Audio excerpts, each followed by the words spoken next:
हरियाणा के गोहाना पहुंचे प्रधानमंत्री नरेंद्र मोदी और कहा कि कांग्रेस आई तो हरियाणा को बर्बाद कर देगी। कर्नाटक हिमाचल में ये आपस में लड़ रहे कश्मीर में आतंक अलगाववाद को हवा देना चाहते हैं।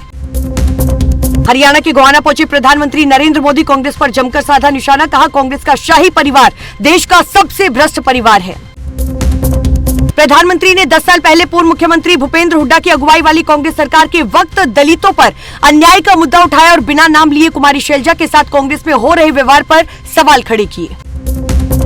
बदलापुर एनकाउंटर को लेकर महाराष्ट्र सरकार पर उठ रहे सवाल। सीएम एकनाथ शिंदे ने कहा कि जो भी दोषी होगा उस पर कार्रवाई होगी और बदलापुर का आरोपी इंसान नहीं हैवान है।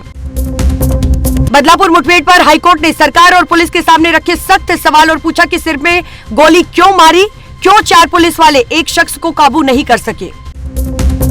तो इसी पर विपक्ष ने भी उठाए सवाल और कहा कि एनकाउंटर के बहाने आरोपी अक्षय शिंदे को मारा गया और जेल से क्राइम ब्रांच चिल्लाते समय पुलिस की गोली से वो मारा गया। महाराष्ट्र में सरकार गिरने के सवाल पर मुख्यमंत्री एकनाथ शिंदे ने दिया बयान और कहा कि हमारी सरकार पूरी क्षमता के साथ राज्य का विचार कर रही है और सरकार गिरने वाली नहीं है। महाराष्ट्र सरकार की लाडली योजना को लेकर बीजेपी विधायक टेकचंद सावरकर ने दिया विवादित बयान और कहा कि ये योजना आगामी राज्य विधानसभा चुनाव में वोट हासिल करने के लिए शुरू की गई है। जम्मू कश्मीर विधानसभा के दौरान फारूक अब्दुल्ला ने दिया बड़ा बयान और कहा कि बीजेपी के साथ गठबंधन करने का तो कोई सवाल ही नहीं है। उत्तर प्रदेश के बहराइच में अवैध निर्माण पर बुलडोजर की हुई कार्रवाई। नोटिस के बाद भी लोगों ने नहीं हटाया अतिक्रमण। कार्रवाई शुरू होने पर लोगों ने खाली की दुकानें और खाली किए अपने घर।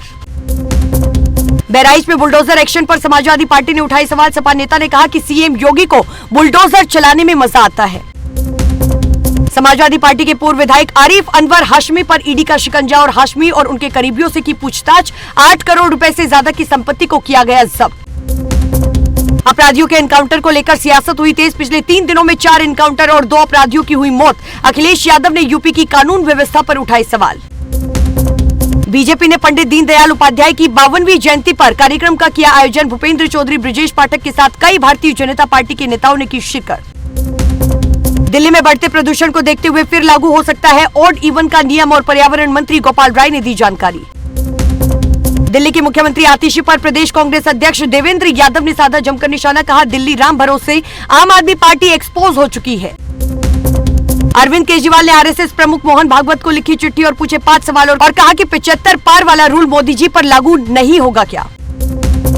हिमाचल प्रदेश के मंत्री विक्रमादित्य सिंह ने दुकानदारों को नेम प्लेट लगाने के आदेश किए जारी। शहरी विकास मंत्रालय और नगर निगम ने आदेश किया पारित। तिरुपति लड्डू विवाद पर साउथ के 2 दिग्गज एक्टर प्रकाश राज और पवन कल्याण के बीच लगातार जुबानी जंग जारी। एक दूसरे पर आरोप प्रत्यारोप का दौर जारी। डिप्टी सीएम पवन कल्याण ने कहा कि अब शायद राष्ट्रीय स्तर पर एक सनातन धर्म रक्षण बोर्ड बनाने का समय आ गया है। इस पर कलाकार प्रकाश राज ने कहा कि ये उस राज्य में हुआ है जहां आप खुद उप मुख्यमंत्री हैं। मंत्री अशोक चौधरी के ट्वीट पर सियासत लगातार जारी। आरएलएम चीफ उपेंद्र कुशवाहा ने कहा कि अशोक चौधरी का ट्वीट आपत्तिजनक है। क्या कोई अपने गार्जियन के बारे में ऐसा बोलता है। राहुल गांधी ने जम्मू में कहा कि जम्मू कश्मीर के स्टेटहुड के लिए सड़क पर उतरेंगे। राज्य का दर्जा छीनकर यूटी बना दिया गया। भारत के इतिहास में कभी ऐसा नहीं हुआ। बसपा सुप्रीमो मायावती ने राहुल गांधी पर जमकर साधा निशाना और कहा कि राहुल गिरगिट की तरह रंग बदलते हैं। कांग्रेस भाजपा आरक्षण खत्म करने में लगी है। हरियाणा में 2 डिप्टी सीएम बनाएंगे। गुजारा भत्ता केस पर इलाहाबाद हाईकोर्ट ने की सख्त टिप्पणी और कहा कि लगता है कि कलयुग आ गया है और ऐसी कानूनी लड़ाई चिंता का विषय है। कंगना रनौत ने कृषि कानूनों को लेकर दिए बयान पर माफी मांगी और कहा कि अगर मेरे बयान से किसी को निराशा हुई है तो मैं अपने शब्द वापस लेती हूं। एक्ट्रेस के बयान से भारतीय जनता पार्टी ने किया किनारा। कंगना रनौत के किसानों वाले बयान पर बोले केसी त्यागी और कहा कि उनका बयान किसानों का अपमान है। बीजेपी को कार्रवाई करनी चाहिए। राहुल गांधी ने किसानों को लेकर बीजेपी सांसद कंगना रनौत के बयान पर बीजेपी को घेरा और कहा कि किसानों को नुकसान पहुंचाने वाला कोई भी कदम उठाए तो प्रधानमंत्री को फिर से माफी मांगनी पड़ेगी। सीजीआई डीवाई चंद्रचूड़ ने कहा कि देश के किसी हिस्से को पाकिस्तान नहीं कह सकते। कर्नाटक हाईकोर्ट के जज ने बेंगलुरु के मुस्लिम इलाके को पाकिस्तान कहा था, फिर माफी मांगी। मैसूर लैंड स्कैम में लोकायुक्त करेगा सिद्धार्थ मैया की जांच। स्पेशल कोर्ट ने कहा कि 3 महीने में रिपोर्ट सौंपे। हाईकोर्ट ने कहा था मुख्यमंत्री पर जांच बैठाना सही। राजस्थान के जोधपुर में 6 बार की रही विधायक सूर्यकांता व्यास का हुआ निधन। 87 साल की बीजेपी के वरिष्ठ नेता सूर्यकांता व्यास पिछले लंबे समय से बीमार चल रही थी। हिमाचल मस्जिद विवाद में मुस्लिम समुदाय का बयान आया सामने और कहा कि AIMIM नेता ने लोगों को भड़काया। शोएब जामाई बीजेपी की बी टीम के सदस्य। तमिलनाडु के कल्लाकुरिची में वैन अनियंत्रित होकर पेड़ से टकराई, 6 श्रद्धालुओं की हादसे में हुई मौत। हादसे का वीडियो सोशल मीडिया पर हुआ वायरल। सलमान खान के डुप्लीकेट आजम नौशाद अंसारी पर पति के साथ मारपीट के लगे गंभीर आरोप। पुलिस ने समझौता कराकर दोनों को घर वापस भेजा। पैरासीटामोल के साथ 53 दवाएं क्वालिटी टेस्ट में हुई फेल। इनमें विटामिन, शुगर और ब्लड प्रेशर के अलावा कुछ एंटीबायोटिक्स भी शामिल। लखनऊ में HDFC बैंक में डिप्टी वाइस प्रेसिडेंट की हुई मौत और काम करते करते कुर्सी से गिरी, उठ नहीं पाई। कर्मचारी बोले कि तनाव में थी। श्रीनगर के अनंतनाग में तैनात बीकानेर के जवान की गोली लगने से हुई मौत और आर्मी हॉस्पिटल में इलाज के दौरान दम तोड़ा। नोखा के पांचू गांव के रहने वाले थे। देश का मानसून ट्रैकर, बिहार के 12 जिलों में बाढ़, बिजली गिरने से 3 लोगों की मौत। मध्य प्रदेश में बारिश का अलर्ट। राजस्थान में तापमान 40 डिग्री पहुंचा।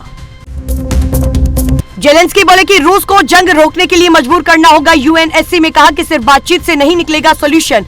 पुतिन खुद पीछे नहीं हटेंगे। सेंसेक्स ने 85,236 और निफ्टी ने 26,032 का हाई बनाया। बाजार 255 अंक चढ़कर 85,169 पर बंद। IT और एनर्जी शेयर्स में रही तेजी।